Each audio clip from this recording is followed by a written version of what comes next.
What was that? Where's that voice?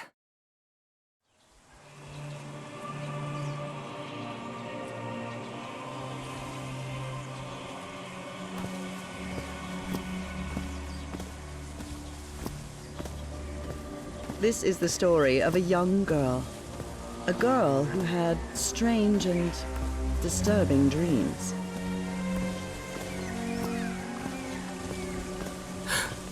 I know this place.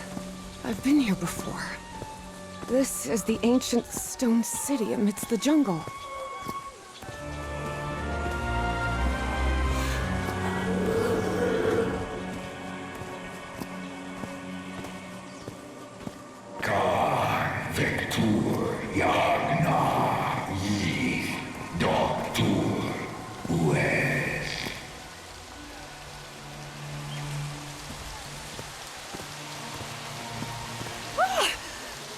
Oh, sweet Jesus. Okay, ignore him. Just ignore him. He's not gonna hurt you. Just keep going.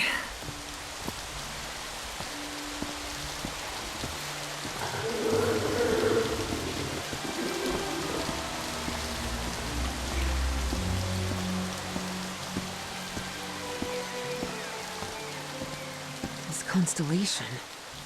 Where am I? This is not the Earth.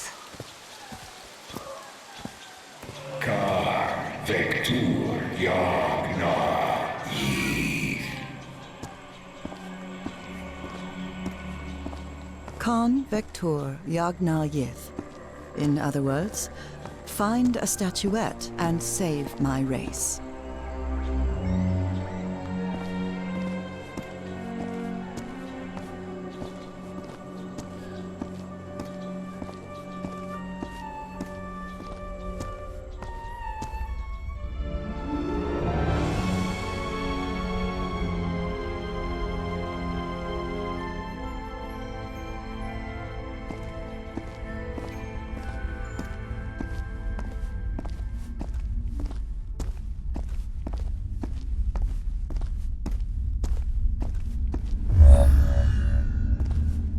Statuette! Here it is. Finally! I have to get it, I have to...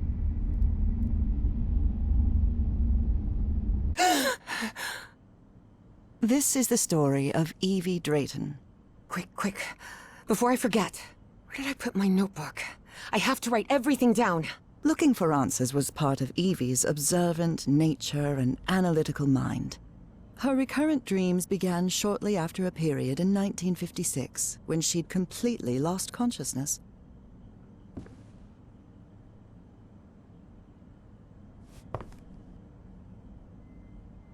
I couldn't leave my science fiction book collection in Benoit. Uncle Mo showed me a trick or two when I would help him in the motor shop. Tinkering with gadgets always puts me at ease. When I saw this picture, I couldn't believe it. It's the...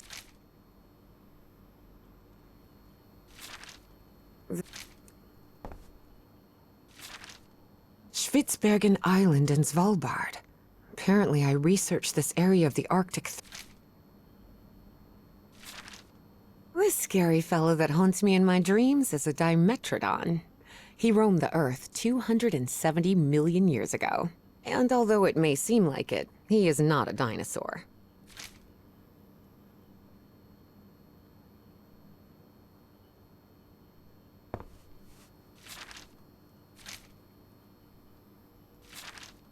Julian, Beatrice, Herbie and I, we're always together.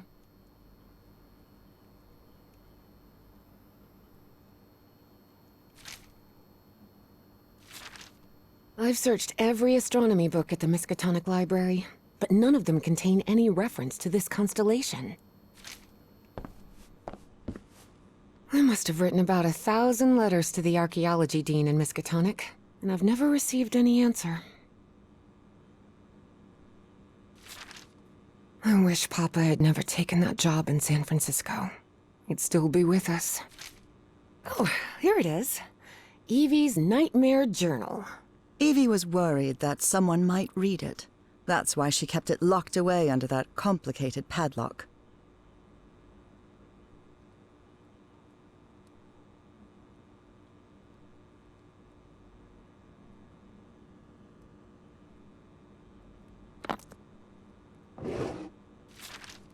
The Hydrangea Foundation took care of the insurance payout for Dad's accident.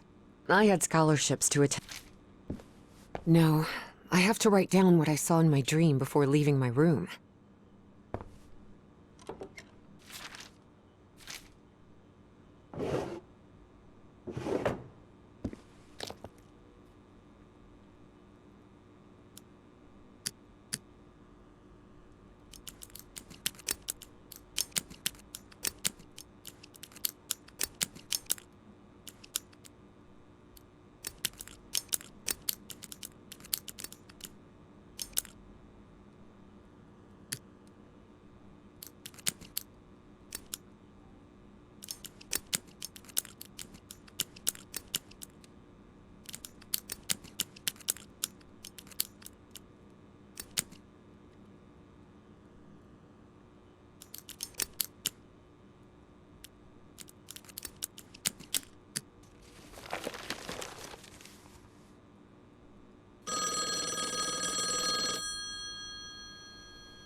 No, I have to write down what I saw in my dream before leaving my room.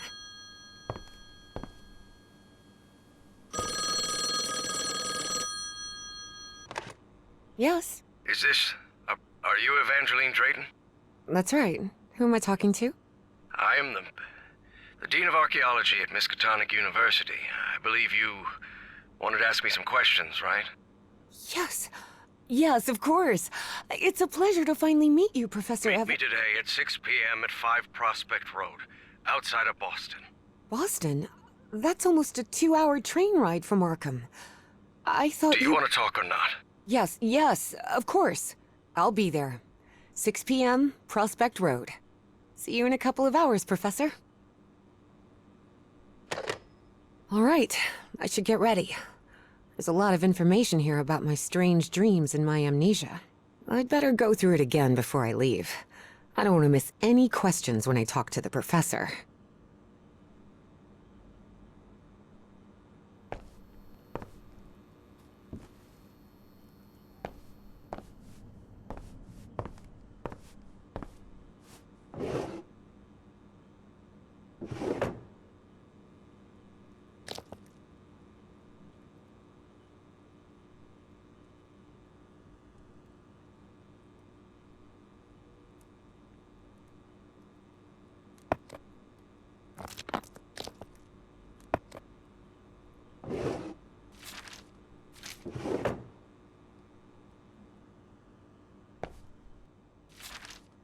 The medical report from my amnesia episode. According to this, I'm as fit as a fiddle.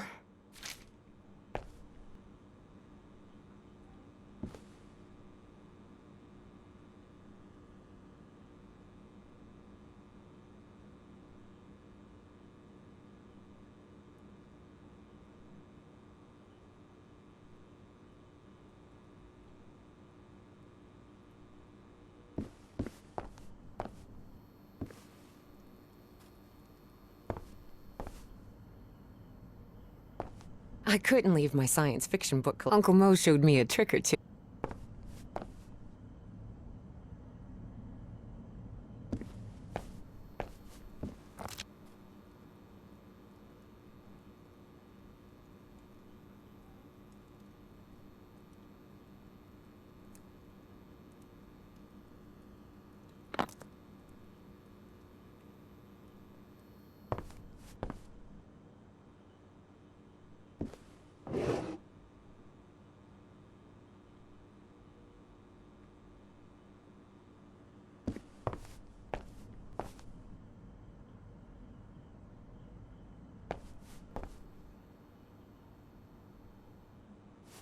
Before leaving, Evie asked herself if she had finished gathering all the information in her room. All right, I think I've gathered what I need. As odd as it seemed to Evie that the dean didn't meet her at the university, her need to know was stronger than her doubts. She was determined to attend the meeting. There, she would come across another protagonist in this story.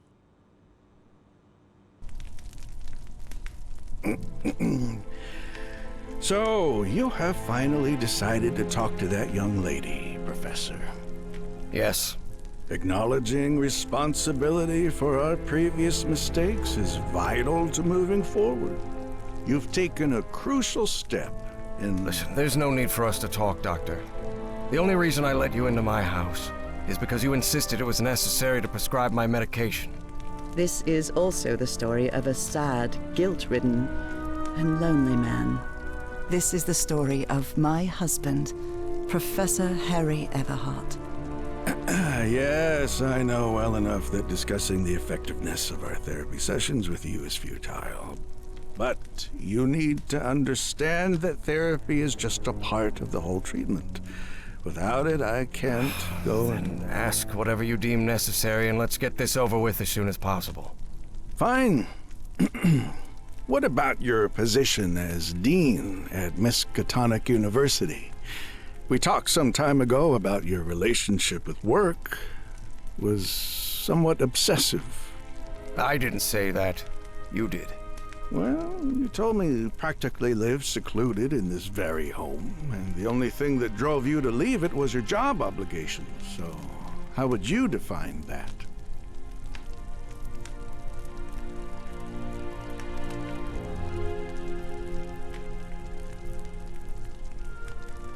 Could be, but my job is the only thing I have now. In any case, I've never been a man of many interests. Besides archaeology, I mean. That was, of course, a lie. And are you happy with that? With your life now? What kind of question is that? Well, I'm asking it because it sounds like you're subjecting yourself to a kind of self-punishment. I am not. Next question.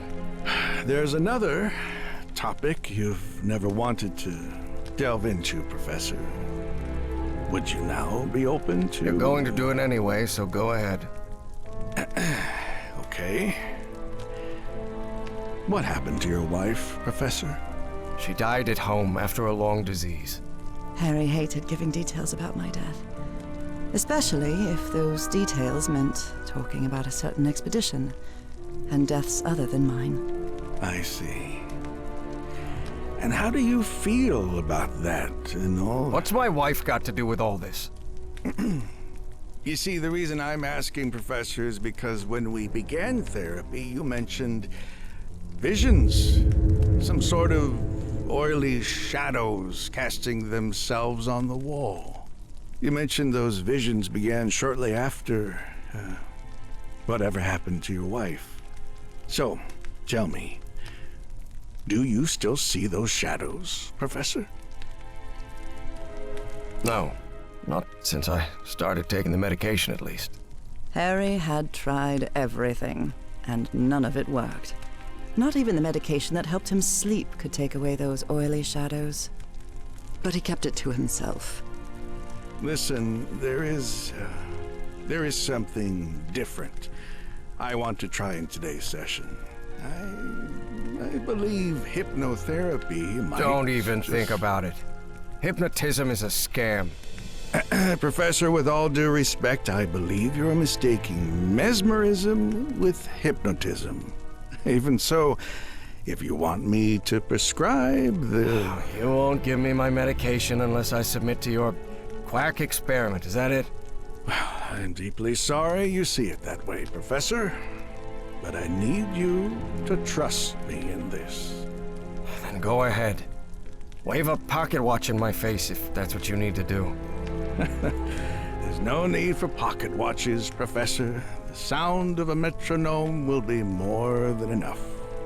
I need you to relax and free your mind. And think of something pleasant. A fond memory, if you will. Something that took place here, in the Everhart Manor. A fond memory? In this place? It wasn't easy for Harry to find a fond memory in the same manor where he had spent an extremely unhappy childhood. Maybe. Maybe. December 1930.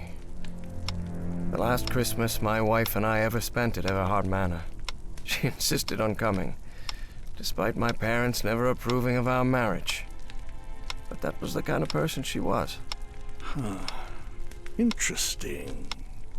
Tell me more about it, Professor Everhart. Every time I gave her a present, I prepared a little scavenger hunt. She loved it.